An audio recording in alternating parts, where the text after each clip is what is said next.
नमस्कार, मैं मृदुला श्रीवास्तव सी न्यूज भारत में आपका स्वागत करती हूं। वक्त हो गया है न्यूज बुलेटिन का। इस बुलेटिन में जानेंगे कब बलिया के तत्कालीन डीएम जे निगम की नातिन जैनिस दरबारी बनाएंगी अंतर्राष्ट्रीय फिल्म, और साथ ही बताएंगे कहां होगी भगवान परशुराम जी की प्राण प्रतिष्ठा। आगे दिखाएंगे कैसे झांसी में आर्थिक तंगी एवं कर्ज के तले दबे किसान ने लगाई फांसी। ऐसी तमाम खबरों पर करेंगे विस्तार से चर्चा। सन 1942 में स्वतंत्रता आंदोलन के दौरान कुछ दिनों के लिए स्वतंत्र हुए बलिया के इतिहास पर अंतर्राष्ट्रीय फिल्म बनेगी। इसकी घोषणा मॉन्टेनिग्रो की राजदूत और बलिया के तत्कालीन जिलाधिकारी रहे जे निगम की नातिन डॉक्टर जेनिस दरबारी ने लोक निर्माण विभाग के डाक बंगले में आयोजित प्रेस कॉन्फ्रेंस में दरबारी ने कहा कि बलिया का इतिहास क्रांतिकारी रहा है। देश की आज़ादी से 5 वर्ष पहले ही 1942 में 19 अगस्त को बलिया ब्रिटिश हुकूमत से आज़ाद हो गया था, जिसको लेकर अंतर्राष्ट्रीय फिल्म बनाई जाएगी। मैं डॉक्टर जैनिस दरबारी हूँ।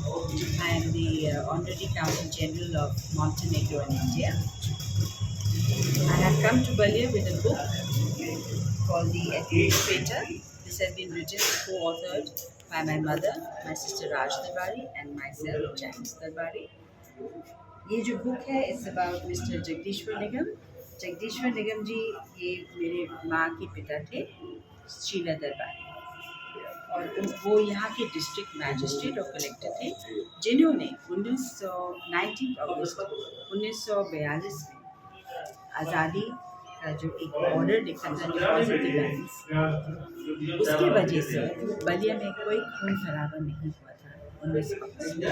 और the transfer of power, the first transfer of power जी। तो क्या मुख्य उद्देश्य है, पर्पज क्या है?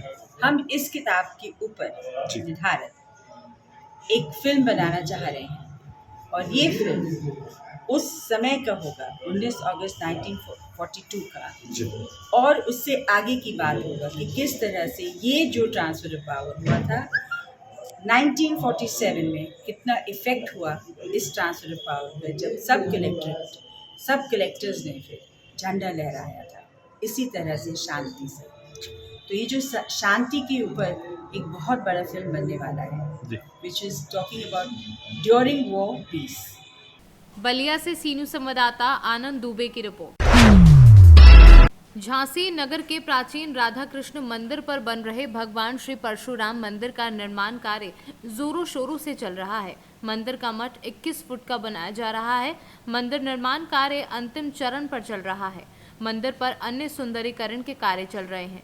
इसी को लेकर एक बैठक महंत नृत्य गोपाल दास जी महाराज के कृपा पात्र एवं कार्यक्रम संयोजक पागल बाबा महाराज की अध्यक्षता में प्राचीन राधा कृष्ण मंदिर पर संपन्न हुई, जिसमें पागल बाबा महाराज ने कहा कि राधा कृष्ण मंदिर पर आगामी 23 फरवरी को विशाल विष्णु महायज्ञ, भगवान श्री परशुराम जी की प्राण प्रतिष्ठा, रामलीला, रामकथा, विशाल भंडारे एवं विशाल मेले का आयोजन होगा। इस अवसर पर डॉक्टर रविंद्र प्रकाश अड़जड़िया, सतीश चौरसिया, संतोष मिश्रा, अनिल मिश्रा, अखिलेश तिवारी सहित कई धर्म प्रेमी मौजूद रहे। जो यज्ञ चल रहा है वो भारत स्तर पर होगा, इंटरनेशनल लेवल का यज्ञ जो गुरसाय में होना है। तो आयोजन की कितनी तैयारियां हो गई हैं और क्या रहना बाकी है? संपूर्ण जानकारी देने की कृपा करें। यहाँ पर कौन सा यज्ञ है? श्री 1008 अनंत विभूषित महंत जगत गुरु जगत विख्यात संतों के सरताज मणिरामदास छावनी के श्री राम जन्मभूमि तीर्थ क्षेत्र के अध्यक्ष श्री गुरुदेव भगवान की वाणी के द्वारा, उनकी कृपा व आशीर्वाद के द्वारा यहाँ पर 98% पूर्ति हो चुकी है यज्ञ की। 2% रह गई, 4 दिन रह गए, तो 4 दिन में 2% हो जाएगी। जैसे हमारे विधि विधान में सनातन से यज्ञ होता आया है और ये यज्ञ होता ही रहेगा, हम रहें या न रहें। मंदिर बन रहा है, ये सनातन का ध्वज है, ये लहराता रहेगा। इसलिए महाराज जी की कृपा से बहुत बड़ा, बहुत विशाल, बहुत भव्य, बहुत रमणीक, लाखों की जनता यहाँ आएगी, सबका भोजन प्रसाद होगा, ऐसा हमें अनुमान है और मंगलमय यज्ञ होगा। महाराज जी ये किस तारीख से शुरू होगा और कब तक चलेगा? ये तारीख 23 में दिव्य शोभा यात्रा, दिव्य यात्रा, मंगलमय यात्रा निकलेगी और तारीख 1 तारीख में मार्च में इसका विशाल लाखों की जनता, करोड़ों की आएगी, भंडारा पाएगी, महाराज जी के दर्शन होंगे। महाराज जी भी यहाँ 5-7 दिन के लिए उनका शुभागमन हो रहा है, उनकी तारीख मिल गई, उनकी कृपा हो गई।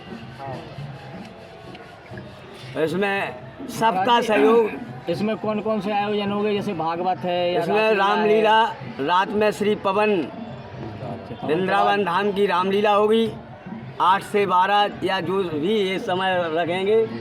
इसके बाद में महाराज जी के दर्शन होंगे, यहाँ राम कथा होगी रामायणियों के द्वारा, जैसे राम शरण दास जी महाराज, आस्था व्यास और बड़े बड़े संत महात्मा पधारेंगे, उनके द्वारा राम कथा होगी। चित्रकूट के भी संत आएंगे, उनके द्वारा भी होगी। अपने महाराज जी नृत्य गोपाल दास जी का आगमन कब होगा इसमें? अब ये आगमन जो है वृंदावन से चलती हुए महाराज जी यहाँ पधारेंगे। अब कब आएंगे? 25, हमारे जान तो 7 दिन रहेंगे, क्योंकि उनके बिना कुछ होता ही नहीं है। तो जब भी आ जाएंगे, भी आज आ गए, उतने ही आ गए थे जितना जो गोसाएं ने जन्म लो। तो श्री राम जय राम, उनकी कृपा से ये सब कुछ दिखाई दे रहा, हो रहा है और हो जाएगा। महाराज जी नगर और क्षेत्र से कैसा सहयोग मिल रहा है? नगर और क्षेत्र से हमको भाव समुद्र की तरह उमड़ रहा है। हर प्रकार का हमको सहयोग मिल रहा है, तन से, मन से, धन से। अगर सहयोग न मिलता तो यहाँ कहाँ से 50 क्विंटल शक्कर आ गई, कहाँ से आटा आ गया, कहाँ से शक्कर आ गई। हर प्रकार का सहयोग इस गोसाई की जनता के द्वारा और बुद्धिजीवों के द्वारा और श्रीवास्तव के द्वारा, सबके द्वारा हमको मिल रहा है। पत्रकारों की हमारे ऊपर बड़ी दया है। सेंगर हमारे नेंगर बैठे, बोल सीताराम जी महाराज की। और बोल। झांसी से सी न्यूज़ संवाददाता आशुतोष गोस्वामी की रिपोर्ट। जिला झांसी के मोट कोतवाली क्षेत्र के ग्राम कुम्हरार में किसान ने आर्थिक तंगी एवं कर्ज के चलते खेत पर अपनी जीवन लीला समाप्त कर ली। जानकारी के मुताबिक किसान की बेटी शादी के योग हो गई थी और वह चिंतित रहता था। परिवार के ही उपेंद्र ने जानकारी देते हुए बताया कि मेरे चाचा नरेंद्र सिंह जो कि खेत पर गेहूं की फसल की रखवाली करने के लिए गए थे, वहीं उनकी तबीयत भी खराब चल रही थी। उनका इलाज ग्वालियर चल रहा था और कर्ज एवं आर्थिक तंगी के चलते वह बहुत परेशान थे। वहीं उनकी बेटी भी शादी के योग हो गई थी, इसके चलते उन्हें चिंता सता रही थी। खेत के बगल में मौजूद किसानों ने यह देखा तो इसकी सूचना किसानों के द्वारा उनके परिजन एवं पुलिस को दी। मौके पर पहुंची मोट पुलिस ने शव को अपने कब्जे में लेकर पंचनामा भर पोस्टमार्टम के लिए झांसी भेज दिया है। वहीं उपजिलाधिकारी मोट जितेंद्र वीरवार से जब दूरभाष द्वारा बात की गई तो उन्होंने बताया कि मामले की जांच चल रही है और सरकार द्वारा जो भी योजनाओं का लाभ मिल सकता है वह दिया जाएगा। सर, क्या नाम है आपका? उपेंद्र सिंह। कहाँ के निवासी हैं? निमोनिया कुम्हरार। क्या घटना हुई है? सर, जो हमारे परिवार के लगते, चाचा जी लगते हमारे, और क्या नाम है इनका? नरेंद्र सिंह नाम है। अच्छा। तो खेत पे पानी देने आए थे और हमारे जो चाचा जी हैं वो दूसरे खेत से लौट रहे थे, तो उन्होंने देखा टंगे की बबूल के पेड़ पे, तो वो चिल्लाने तो हम वहाँ पे, हम भी थे खेत पे, तो हम आए और जी भैया हमारे चाचा जी ये भी लगते हैं बगल में ठाणे हैं, तो इनको भी आवाज़ दी जिनकी मटर उखड़ रही है, तो ये भी आए। तो फिर हमने फ़ोन लगाया घर पे, तो उनके चाचा की लड़का, जो सगे चाचा की लड़का है, वो आए। तो हम चारों लोगों ने उनको उतार कर नीचे लेटाया, फिर प्रधान जी को अवगत कराया। उसके बाद फिर आप लोगों को, सारे लोगों को सूचना दी गई। ये घटना है। क्या हुआ, कुछ मामला पता चला, क्यों लगाई है फांसी? सर, थोड़े ये शारीरिक से मतलब चल रहे थे, ग्वालियर इलाज चल रहा था इनका करीब 1 वर्ष से, और दूसरी आर्थिक तंगी से बहुत परेशान थी और नोटिस भी आ गए थे क्रेडिट कार्ड वगैरह का, तो टेंशन ज़्यादा ले लिए दिमाग पे, उसके कारण ने जी सारी अपने जान गंवा में। अच्छा, बच्चे हैं इनके? हाँ, 2 लड़का 1 लड़की है, शादी लाख लड़की है। सबसे बड़ी टेंशन की समस्या ये थी और पैसे से ज़्यादा तंगी चल रही थी घर में। झांसी से सी न्यूज़ संवाददाता शुभम त्रिपाठी की रिपोर्ट। जनपद मैनपुरी में एक रिटायर्ड फौजी वृद्ध पर आरोप लगा है कि उसने 7 वर्षीय किशोरी के साथ दुष्कर्म जैसी घटना को अंजाम दिया है। किशोरी की चीख पुकार सुनकर मौके पर पहुंची किशोरी की मां ने वृद्ध के चंगुल से किशोरी को नग्न अवस्था में मुक्त कराया। वहीं पुलिस ने पीड़ित की रिपोर्ट दर्ज कर सतर्कता दिखाते हुए आरोपी को गिरफ्तार कर न्यायालय के समक्ष पेश किया है, जहां से उसे जेल भेजा गया है। बेटा, जैसे कि आपकी छोटी बहन की उम्र क्या थी? 7 साल की है वो लड़की। अच्छा, तो ये दुकान पे गई चीज लेने, हाँ, तो उसने इसको 1 रुपया दिया तो उसने नहीं लिया, फिर उसका मुंह बंद करके सीधे अंदर ले गया। उसके बाद जबरदस्ती दी। कौन ले गया था? ये रामपुर, ये क्या करते हैं? ये दुकान खोलते, फौजी थे पहले, रिटायर हो गए फौजी से। हाँ, अब फिर इन्होंने अपनी दुकान खोली, छोटी मोटी दुकान है, कोई इनकी दुकान पे जाता नहीं है। अच्छा। बड़े तो तुम्हें जानकारी कब हुई? हमें जानकारी जब हुई, जब वो चिल्लाई थी तब। अच्छा, तो आज का पड़ोस में ही मकान है आपका? हाँ, हमारे पड़ोस में मकान है। अच्छा, तो ये कब से रह रहे हैं? ये कुछ दिन से रह रहे हैं, हम जब छोटे थे तभी से रह रहे हैं। तो क्या ऐसी पहुँचे तो तुम्हारी बहन किस हालत में थी? उसने खूब गंदा काम किया है। अच्छा, तो ऐसा क्या ये किसी और के साथ भी कर चुके हैं? हाँ, कई लड़की के साथ कर चुके हैं। एक लड़की है, 3-4 लड़कियां हैं, स्कूल है सामने। हाँ। तो बच्चे करते हैं, चीज तो लेंगे, अब तुम ऐसे थोड़ी ना करोगे। क्या हुआ था आपकी गुड़िया के साथ? हम तो बता रहे हैं हमने कि इन्हें देखो, पहले पैसे हमने दे, हमने की लौटा इनने दे कि साबुन के हैं पास पैसा, तो हमने की दया, हमने की पैसा है उधार, तो हमने दया। अब तुमने देखो दे दो, अब जिनने क्या करो, ये पन्नी डली थी, पन्नी की बता इनने क्या करो जी, गाल फाल बता पकड़े नोचे कछू करो। फिर हम निकले, हाँ तो ना दो, मैंने रोटी खाना बनाओ, ऐसे ही सब्जी रोटी छोड़े, हमने ला सब्जी काम कर ले, तो हमने की लाओ माँ में धद्दा में अब जिन्हें हम गए तो गए, हमने इतनी देर लग गई, हमने कोमल हमने वह नहीं आई, हमने तो गए तो इनने भीतर मोड़ी वहीं परी, हाँ लेटी परी थी। कैसी स्थिति में थी? हाँ, कैसी स्थिति में लेटी हुई? वैसी परी थी ना, तो कच्छा उनके कपड़ा उतारे थे और ये सब कपड़ा उतारे थे। अच्छा, हाँ, कौन था ये जो लेटाए हुए था? क्या नाम है? बाबा लग रहे हैं, क्या नाम है उनका? रामपुर। तो ये क्या काम करते हैं? ये दुकान रखे हैं। वाली क्षेत्र में एक नाबालिग किशोरी के साथ अश्लील हरकत करने का मामला सामने आया। सर, पूरा मामला किस तरह का है, क्या था पूरा मामला?